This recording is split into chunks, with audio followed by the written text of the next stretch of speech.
Hello friends, आपके अपने channel Jaiswal virtual classes में एक बार फिर आपका बहुत बहुत स्वागत है। फ्रेंड्स, आज मैं राजनीति विज्ञान और राजनीतिक सिद्धांत से एक नए विषय के साथ फिर आपके बीच में उपस्थित हुआ हूं और आज की इस वीडियो में फ्रेंड्स हम लोग जानेंगे आधुनिक व्यक्तिवाद के बारे में। टॉपिक छोटा है लेकिन बहुत ही महत्वपूर्ण है। इस वीडियो में हम लोग जानने वाले हैं कि आधुनिक व्यक्तिवाद क्या होता है, इसकी क्या विशेषताएँ हैं और यह व्यक्तिवाद से किस तरह से अलग है। फ्रेंड्स, इसके पहले व्यक्तिवाद से हमारा एक वीडियो आ चुका है जिसको आप लोगों ने देखा, पसंद किया है। यदि आपने उस वीडियो को नहीं देखा है तो नीचे डिस्क्रिप्शन में उसकी लिंक दी गई है, आप चाहें तो उसको जाकर के वहां से देख सकते हैं। तो फ्रेंड्स, वीडियो को शुरू करें इसके पहले यदि आपने अभी तक हमारे चैनल जायसवाल वर्चुअल क्लासेज को सब्सक्राइब नहीं किया है तो फटाफट हमारे चैनल को सब्सक्राइब और लाइक कर दें। बेल आइकन का बटन जरूर प्रेस कर दीजिएगा जिससे हमारी आने वाली हर महत्वपूर्ण वीडियो की नोटिफिकेशन आप तक सबसे पहले पहुंचती रहे। और वीडियो अच्छा लगे फ्रेंड्स तो इसे अपने मित्रों को भी शेयर कीजिएगा। और फ्रेंड्स, आप चाहें तो हमें टेलीग्राम और फेसबुक पर भी जायसवाल वर्चुअल क्लासेज के नाम से फॉलो कर सकते हैं, नीचे डिस्क्रिप्शन में भी उसकी लिंक दी गई है। तो आइए फ्रेंड्स, बिना देरी के चलते हैं बोर्ड की तरफ और देखते हैं आज का अपना टॉपिक।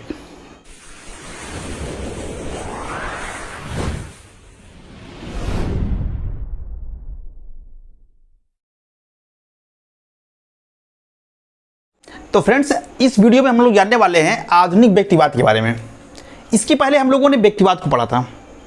अगर व्यक्तिवाद वाला वीडियो आपने नहीं देखा है तो नीचे डिस्क्रिप्शन में लिंक दी गई है, पहले उस वीडियो को आप देख लीजिएगा, क्योंकि जब आप व्यक्तिवाद को समझे रहेंगे तभी जो है आधुनिक व्यक्तिवाद आपको समझ में आएगा। उस वीडियो में आपको बताया गया था कि व्यक्तिवाद का जो उदय हुआ वो 16वीं शताब्दी में हुआ, लेकिन यह विचारधारा जो है 19वीं शताब्दी में अपने चरमोत्कर्ष पर पहुँच गई। यानी व्यक्तिवाद जो है 19वीं शताब्दी में चरम पर पहुँच गया। विश्व के अनेक देशों ने इस विचारधारा को अपनाया। उनको लगा कि इस विचारधारा को अपनाने से हर व्यक्ति को स्वतंत्रता मिलने से हर व्यक्ति की उन्नति हो जाएगी, हर व्यक्ति का विकास हो जाएगा। लेकिन जब इस विचारधारा को अपनाया गया तो इसका परिणाम बहुत ही भयानक निकल कर सामने आया। व्यक्तिवादी विचारधारा की बुराइयां सामने आने लगी। व्यक्तिवाद यह कहता है कि व्यक्ति की प्रत्येक क्षेत्र में स्वतंत्र छोड़ देना चाहिए, यानी वो स्वतंत्रता की, व्यक्ति की स्वतंत्रता का हिमायती है। व्यक्तिवाद यह कहता है कि राज्य को कम से कम कार्य करना चाहिए, उसके सीमित कार्यों का समर्थन करता है। उसका मानना है कि राज्य एक बुराई है, जितना कम कार्य करेगी व्यक्ति को उतना स्वतंत्रता मिलेगी और जितनी व्यक्ति को स्वतंत्रता मिलेगी व्यक्ति का उतना विकास होगा।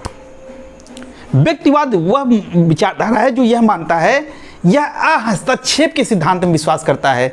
अहस्तक्षेप का मतलब कि राज्य को व्यक्ति के किसी भी मामले में कोई भी हस्तक्षेप नहीं करना चाहिए, उसे नियम बना करके व्यक्ति को स्वतंत्र छोड़ देना चाहिए, व्यक्ति जैसा चाहे अपना विकास करे।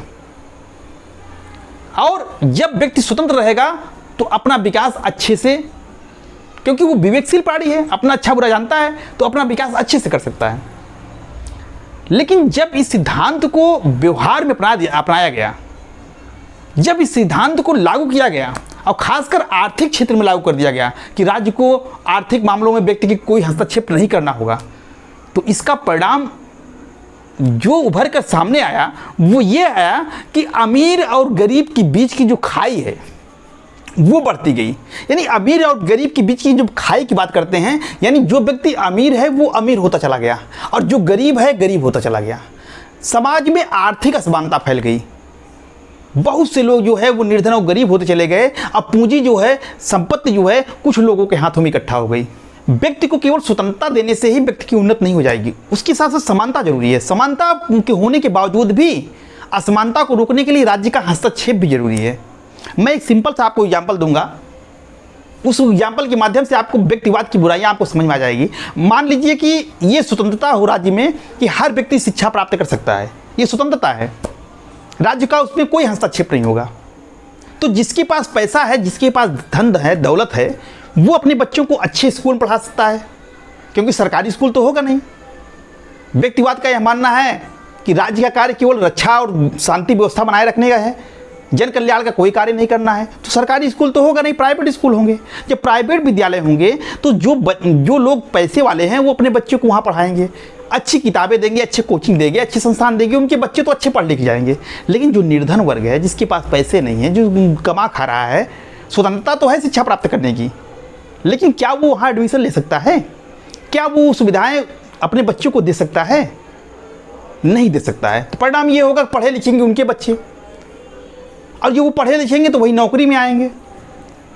वही उन्हीं के घर में नौकरी, जिसके पास संपत्ति है उन्हीं के पास नौकरी आ जाएगी, उन्हीं के पास पूंजी जाएगी। तो जो गरीब है, जो अनपढ़ है, वो अनपढ़ ही रहेगा, और जो पढ़ा लिखा है वो पढ़ा लिखा होगा।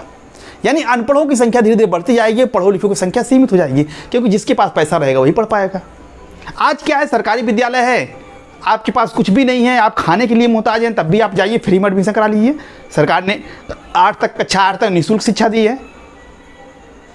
यह लोक कल्याणकारी राज्य है, इसलिए सरकार ने शिक्षा दी है। लेकिन व्यक्तिवाद जो है लोक कल्याणकारी राज्य का समर्थन नहीं करते। वो तो कहते हैं कि राज्य को वो इस तरह से कोई कार्य करना ही नहीं है, तो उनके राज्य में तो सरकारी स्कूल रहेंगे नहीं। तो इससे क्या होगा, एक असमानता फैलेगी कि नहीं फैलेगी। इसलिए समाज में व्यक्ति को केवल स्वतंत्रता मिलने से ही उसका विकास नहीं हो जाएगा। स्वतंत्रता के साथ साथ ऐसी परिस्थितियां भी होनी चाहिए, समानता भी होनी चाहिए, और राज्य का हस्तक्षेप भी होना चाहिए, जिससे व्यक्ति अपना विकास कर सके, और केवल एक व्यक्तियों का विकास ना हो बल्कि समग्र समाज का विकास हो। तो इसलिए जब व्यक्तिवादी सिद्धांत जो है, जो शुरुआत में बहुत अच्छे लगते थे, व्यक्तिवाद ने जो सपने लोगों को दिखाए कि व्यक्तिवादी विचारधारा को अपनाने से व्यक्ति को स्वतंत्रता मिलेगी, उसका उन्नत होगा, विकास होगा, ये सब वास्तव में सपना ही रह गया। ये हकीकत में पूर्ण नहीं हो पाया। उन्नति हुई, लेकिन किसकी हुई? पूंजीपतियों की उन्नति हुई, जो संपन्न वर्ग था उसकी। तो जो संपन्न था वो संपन्न होता चला गया, और जो विपन्न था, गरीब था, वो गरीब होता चला गया। तो यह बहुत भयानक परिणाम आया कि समाज में आर्थिक असमानता फैल गई। अतः इसके विरोध में जो है समाजवाद का उदय हुआ। व्यक्तिवाद के विरोध में किस विचारधारा का उदय हुआ? समाजवाद का। समाजवाद ने व्यक्तिवाद की बुराइयों की तरफ लोगों का ध्यान आकर्षित किया। पूंजीवाद की जो बुराइयां थी उसकी तरफ लोगों का ध्यान आकर्षित किया।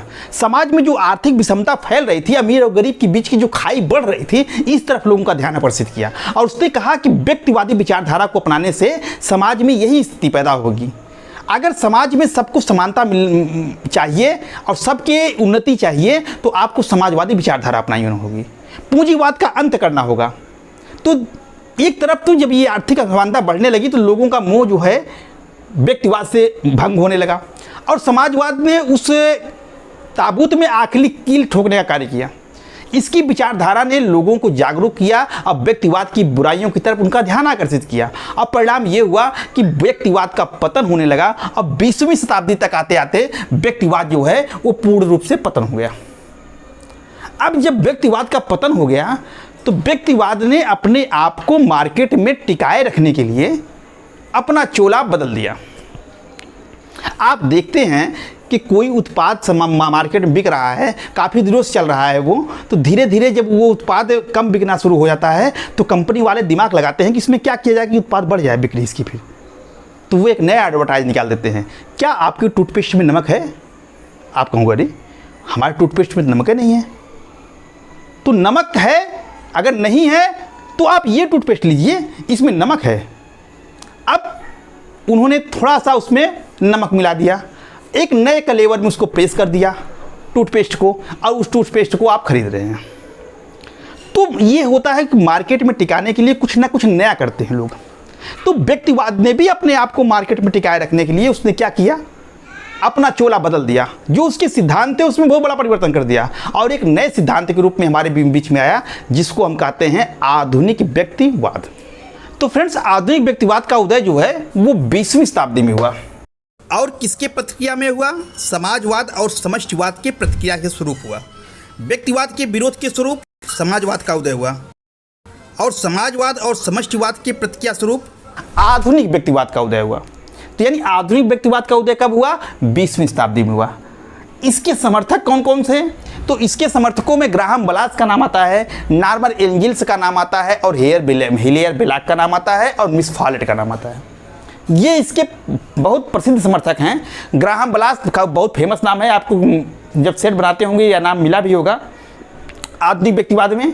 तो ग्राहम बलास की पुस्तक है द ग्रेट सोसाइटी। ये पुस्तकें जो लिखी गई है बहुत इंपॉर्टेंट है, कई बार परीक्षाओं में पूछा है, इसको आप सब अच्छे से देख लीजिएगा। ग्राहम बलास जो कि इसके समर्थक थे, उनकी पुस्तक है the great society. Norman Angeles की पुस्तक है द ग्रेट एल्यून। हिलेयर बेलाक की पुस्तक है द सर्वाइवल स्टेट, और मिस फॉलेट की पुस्तक है द न्यू स्टेट। ये इनके पुस्तकें हैं और ये इसके समर्थक हैं। व्यक्तिवाद और आधुनिक व्यक्तिवाद में फ्रेंड्स सबसे बड़ा अंतर ये है कि व्यक्तिवाद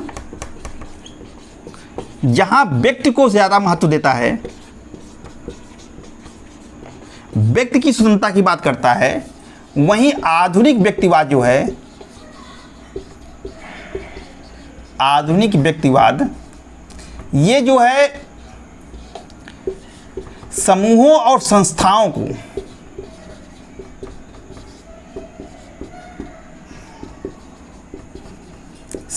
को महत्व देता है। यानी व्यक्तिवाद जो है वो व्यक्ति को इंपॉर्टेंट मानता है, व्यक्ति की स्वतंत्रता का पक्षधर है। वही आधुनिक व्यक्तिवाद अपने आप को जो बदला, क्या बदला, व्यक्ति को महत्व नहीं दे रहा है, ये किसको महत्व दे रहा है, समूहों और संस्थाओं को। ये मानता है कि समाज में विभिन्न प्रकार के समूह और संस्थाएं हैं, राज्य भी उनमें से एक है। यानी राज्य क्या है, राज्य जो है विभिन्न समुदायों की भांति एक समुदाय है, इसलिए वह समुदायों से अलग नहीं हो सकता, यानी कोई विशेष नहीं है। अन्य समूह और संस्थाएं भी राज्य में उतनी ही महत्वपूर्ण है जितना कि राज्य। तो केवल शक्ति राज्य के पास नहीं होनी चाहिए, बल्कि सब समूहों के में बटी होनी चाहिए। समूहों को स्वतंत्रता की बात करता है, संस्थाओं की स्वतंत्रता की बात करता है। तो इस तरह से आप देखोगे तो ये बहुलवाद के निकट है। आपने बहुलवाद पढ़ा होगा, संप्रभुता का बहुलवादी सिद्धांत आपको बताया गया था, एक वीडियो मेरा बना हुआ है, उसमें आपको बताया गया बहुलवाद क्या कहता है। बहुलवाद भी राज्य को अन्य संस्थाओं की भांति एक संस्था मानता है। तो आधुनिक व्यक्तिवाद जो है वो बहुलवाद के एकदम निकट है। तो फ्रेंड्स, सीधी सी बात ये कि अगर जब भी आपसे प्रश्न पूछे कि आधुनिक व्यक्तिवाद किसकी स्वतंत्रता पर जोर देता है या किस पर महत्व देता है, किसका समर्थन करता है, तो ये आधुनिक व्यक्तिवाद जो है समूहों और संस्थाओं का समर्थन करता है, या ये मानता है कि विभिन्न समुदायों की भांति राज्य भी एक समुदाय है। तो यानी जो बहुलवाद के गुण हैं वो आपको आधुनिक व्यक्तिवाद में दिखाई देंगे। इसीलिए आप देखिए मिस फॉलेट की परिभाषा है कि समूह संगठन राजनीति की नवीन पद्धति है तथा इन संघों द्वारा ही व्यक्ति अपनी पूर्ण अभिव्यक्ति कर सकता है। मिस फॉलेट, आप नाम देख रहे हैं, इनके समर्थकों में हैं। इन्होंने क्या कहा कि समूह संगठन जो है वो राजनीति की नवीन पद्धति है। समूह संगठन का मतलब कि राज्य विभिन्न प्रकार के समुदायों के भांति एक समूह है, समाज में समूहों को महत्व मिलना चाहिए।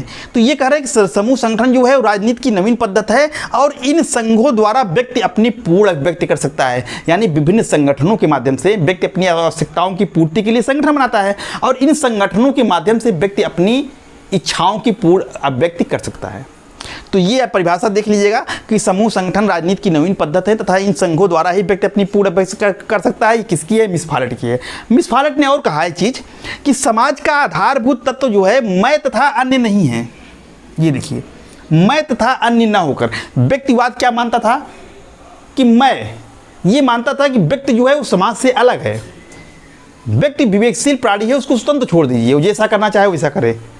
लेकिन आधुनिक व्यक्तिवाद ये कहता है कि समाज का आधारभूत तत्व मैं तथा अन्य न होकर, यानी व्यक्ति समाज से अलग नहीं है, मैं तथा अन्य न होकर कि क्या है, मैं अन्यों में, यानी हर व्यक्ति दूसरों में है और तथा अनेकों द्वारा है। इसका मतलब ये हुआ कि जो व्यक्तिवाद ये कहा था कि व्यक्ति स्वतंत्र, व्यक्ति का जो है स्वतंत्र व्यक्तित्व है, समाज से अलग होकर भी वह रह सकता है, उसके ऊपर किसी प्रकार का नियंत्रण नहीं होना चाहिए। तो वो आधुनिक व्यक्तिवाद ये कह रहा है कि मैं अन्यों में, यानी मैं अन्य समूहों के साथ हूँ, यानी समूह में बहुत से व्यक्ति रहते हैं तो मैं अन्यों में हूँ और अनेकों के द्वारा, यानी मैं अन्यों में अनेकों के द्वारा। इसका मतलब ये है कि व्यक्ति जो है वो समाज से नहीं कटा है, वो सबके साथ मिलकर के विभिन्न समूहों के माध्यम से अपनी अभिव्यक्ति करता है, जैसा कि उन्होंने ऊपर बताया है, मैं अन्यों में हूँ और अनेकों के द्वारा हूँ। तो ये चीज़ जो है वो व्यक्तिवाद में और आधुनिकवाद में बहुत बड़ा अंतर कर देती है। व्यक्तिवाद समाज से कटे हुए व्यक्ति की बात करता है, जबकि ये समाज से जुड़े हुए संघों की बात करता है, आधुनिक व्यक्तिवाद।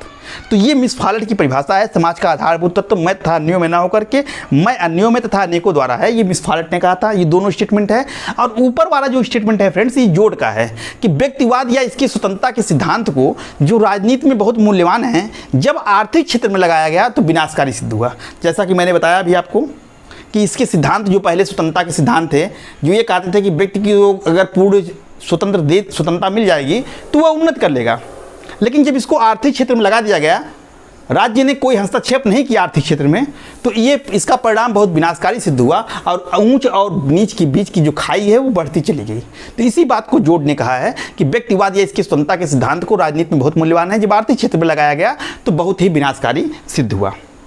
और एक चीज़ बता दूं मैं फ्रेंड्स कि व्यक्तिवाद के उदय में जो है वो 3 चीज़ों का बड़ा योगदान रहा। पहला, बहुलवादी विचारधारा का। बहुलवाद से बहुत प्रभावित है, मैंने अभी बताया आपको। इसके जो आधुनिक व्यक्तिवाद की जो सिद्धांत है वो बहुलवाद के एकदम निकट है। दूसरा, समाजवाद का बढ़ता प्रभाव। व्यक्तिवाद के विरोध में समाजवाद का उदय हुआ और जैसे जैसे समाजवाद का लोकप्रियता बढ़ने लगी उसी तरह वैसे वैसे व्यक्तिवाद का लोकप्रियता घटने लगी। तो इसके विरोध के स्वरूप के अपने आप को बचाने के लिए आधुनिक व्यक्तिवाद का उदय हुआ। और तीसरा है युद्ध की मनोवृत्ति। प्रथम विश्व युद्ध में विभिन्न राज्यों का जो गैर जिम्मेदाराना व्यवहार था, जिसके कारण विश्व युद्ध उत्पन्न हुआ, उसको देख करके, उसकी विनाशकारिता को देख करके लोगों को लगा कि इन राज्यों के ऊपर, उनकी शक्तियों के ऊपर नियंत्रण होना चाहिए। इसलिए ये भी कहीं ना कहीं आधुनिक व्यक्तिवाद को उत्पन्न में प्रेरणा प्रदान करती हैं। तो आधुनिक व्यक्तिवाद के उदय में कौन कौन सी 3 चीज़ें महत्वपूर्ण योगदान रहा है। नंबर 1,